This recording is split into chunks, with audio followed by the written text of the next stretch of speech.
WWE wrestlers के careers एक ही move में खत्म हो गए। बी श्योर कि सब्सक्राइब करें और नोटिफिकेशन बेल दबाएं डेली रेसलिंग वीडियोस के लिए। नंबर 10, बिगी को स्मैकडाउन में नेक फ्रैक्चर हुए 2 साल हो गए हैं और जितना टाइम गुजर रहा है उतना ही कम चांस है कि बिगी फिर से WWE में कम्पीट करे। ये नेक इंजरी 11 मार्च 2022 के स्मैकडाउन एपिसोड में हुई थी, जब न्यू डे का फेस ऑफ हुआ शेमस और रिज हॉलैंड के साथ। मैच के दौरान बिगी को रिंग के बाहर एक ओवरहेड सुप्लेक्स मारा गया। इसके रिजल्ट में बिगी सीधा अपनी नेक पे लैंड हुए और उनके C1 और C6 वर्टिब्रे फ्रैक्चर हो गए। पिछले साल से बिगी WWE में प्री शो पैनलिस्ट के रूप में काम कर रहे हैं, जो शायद एक साइन है कि बिगी ने अपने इन रिंग करियर को ऑफिशियली एंड कर दिया है। नंबर 9, कोरी ग्रेव्स। 2014 में जब ये रिवील हुआ कि कोरी ग्रेव्स रिटायर कर रहे हैं, फैंस काफी स्टंट थे। किसी को भी पता नहीं था कि ग्रेव्स इंजर्ड थे और बाद में पता चला कि ग्रेव्स को एक सीरियस कंकाशन हुआ था, जिसकी वजह से उनके पास और ऑप्शन नहीं था और उन्हें करियर एंड करना पड़ा।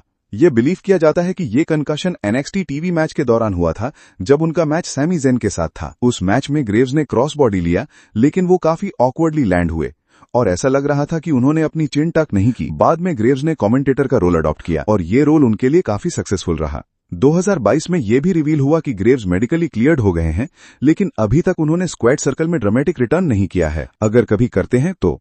Number 7, diamond Dallas page. ये वेल डॉक्यूमेंटेड है कि डायमंड डैलस पेज का WWE स्टिंट 2001-2002 में उतना अच्छा नहीं था, लेकिन ये वर्स्ट वे में एंड हुआ क्योंकि DDP को रिटायर होना पड़ा। ये इंजरी 2002 में हुई जब DDP हार्डकोर हॉली के साथ स्मैकडाउन में मैच कर रहे थे। मैच के दौरान एक हाई इम्पैक्ट सुपरप्लेक्स होना था, लेकिन लैंडिंग गलत हो गई। इससे DDP के नेक पे काफी इफेक्ट पड़ा। हैनिबल टीवी में DDP ने इस मैच के बारे में कहा, मुझे लगा कि मैं एक इंस्टेंट के लिए पैरालाइज्ड हो गया हूं। ये DDP का फाइनल मैच था as a full time wrestler, और चाहे वो बाद में TNA और WWE में अपीयर किए, लेकिन नेक इश्यूज की वजह से DDP फिर कभी फुल टाइम रन कमिट नहीं कर पाए। Number 6, stone cold Austin. ज्यादातर लोगों के मुकाबले में ऑस्टिन ने करियर एंडिंग इंजरी के बाद भी रेसलिंग कंटिन्यू की। ये इंजरी 1997 के समर स्लैम पेपर व्यू में हुई थी और उस कार्ड का टॉप मैचेस में से एक था oven heart versus stone cold Austin for the intercontinental championship. Backstage match से पहले ओवन चाहते थे कि ऑस्टिन पे sit out pile driver use करें, लेकिन ऑस्टिन ने इंसिस्ट किया कि heart traditional pile driver use करें, जिसमें रेसलर अपने नीज पे जाता है। हार्ट ने ऑस्टिन पे सिट आउट वर्जन मारा और उनका नेक शैटर्ड हो गया। ऑस्टिन ने नेक सर्जरी 1999 तक डिले की और फिर उन्हें करियर एंड करना पड़ा।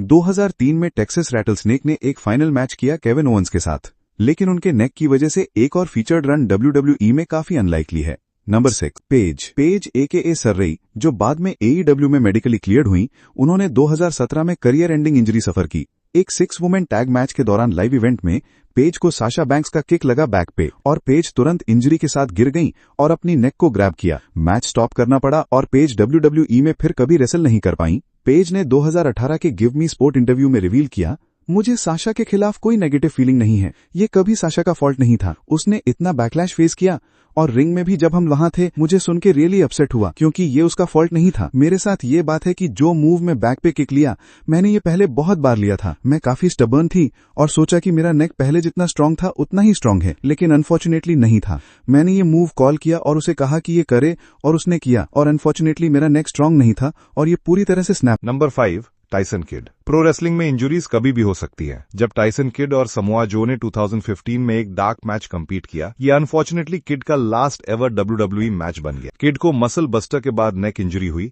और इंजरी इतनी सिवियर थी कि किड की लाइफ को भी खतरा था। किड करियर के प्राइम में थे और न्यूज ने सबको शॉक कर दिया, स्पेशली लॉकर रूम में, क्योंकि किड बैकस्टेज भी काफी बिलवेड थे। ये काफी अपसेटिंग था कि किड को फिर से रेसल करने का मौका नहीं मिला, लेकिन WWE ने उन्हें प्रोड्यूसर का जॉब ऑफर किया और किड ने इस रोल में ऑलमोस्ट एक डेकेड तक एक्सेल किया। नंबर 4, रिक रूड। जब रिक रूड ने स्टिंग को 1 मई 1994 में पिन किया और WCW इंटरनेशनल वर्ल्ड टाइटल जीता, किसी को भी नहीं पता था कि ये रूड का सेकंड टू लास्ट मैच होगा। बैक इंजरी तब हुई जब उन्होंने रिंग साइड डाइव रिसीव किया और कॉर्नर पे ऑकवर्डली लैंड किया, जो रेस प्लेटफॉर्म पर था। इंजरी इतनी सीरियस थी कि रूड के पास रिटायर करने के अलावा और ऑप्शन नहीं था और ये रेसलिंग इंडस्ट्री के लिए ह्यूज ब्लो था, क्योंकि रूड सिर्फ 35 साल के थे और उनके पास और भी काफी ईयर्स थे रिंग में कम्पीट करने के लिए। Number 3, drawers. 1999 में ड्रॉज ने अपना फाइनल एवर रेसलिंग मैच किया। डीलो ब्राउन के साथ मैच के दौरान ड्रॉज ने बॉच्ड पावर बॉम्ब लिया और नेक इंजरी हुई और डैमेज इतना सिवियर था कि ड्रॉज क्वाड्रिप्लेजिक बन गए। नेचुरली उनका इन रिंग करियर तुरंत एंड हो गया और ये WWE हिस्ट्री का एक डार्केस्ट डे था, क्योंकि ड्रॉज के पास अभी भी बहुत कुछ ऑफर करने को था। डीलो ने ड्रॉज के साथ अपनी फ्रेंडशिप मेंटेन की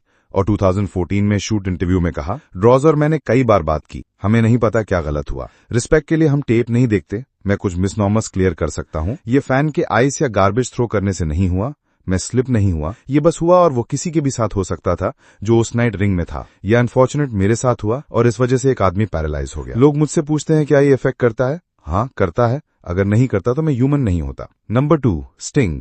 आइकन स्टिंग फाइनली WWE में आने पर फैंस काफी एक्साइटेड थे। 2015 के नाइट ऑफ चैंपियंस इवेंट में स्टिंग ने सेक रॉलिंस के साथ WWE वर्ल्ड टाइटल मैच किया। स्टिंग की परफॉर्मेंस मैच में ट्रेमेंडस थी, लेकिन रॉलिंस के बकल बॉम्ब हिट होने के बाद सब खराब हो गया। स्टिंग को डेवास्टेटिंग नेक इंजरी हुई और इस इंजरी की वजह से स्टिंग का WWE in ring career and हो गया। ये अल्टीमेटली एक फ्रीक एक्सीडेंट था और स्टिंग ने रॉलिंस पे ब्लेम नहीं लगाया। WWE हॉल ऑफ फेमर ने बिल एपकार के इंटरव्यू में रिफ्लेक्ट किया, उसने कुछ नहीं किया, कोई फॉल्ट नहीं था। फिर मुझे क्या कहना है? मेरा लास्ट मैच WWE में वर्ल्ड टाइटल के लिए सेथ रॉलिंस के अगेंस्ट था और मैं इस पे प्राउड हूं। उसने हैलोवीन में मेरा कॉस्ट्यूम पहना था और मैं फ्लैटर्ड था। मेरे पास ब्रैगिंग राइट्स हैं। ये मेरा लास्ट मैच था एक ग्रेटेस्ट रेसलर के अगेंस्ट। वो काफी टैलेंटेड है रिंग में और काफी इजी गोइंग है। हर तरह से काम करना प्लेजर है और काफी रिस्पेक्टफुल है। वो बस ये चाहता था कि सब सही हो और मैं भी। और ये कहना कि मैंने WWE में अपना लास्ट मैच वर्ल्ड टाइटल के लिए सेथ रॉलिंस के अगेंस्ट किया, मैं इस पे प्राउड हूं। लकीली फैंस के लिए कुछ साल बाद स्टिंग AEW में फीचर्ड मैचेस कर पाया और अपने टर्म्स पे रिटायर कर पाया।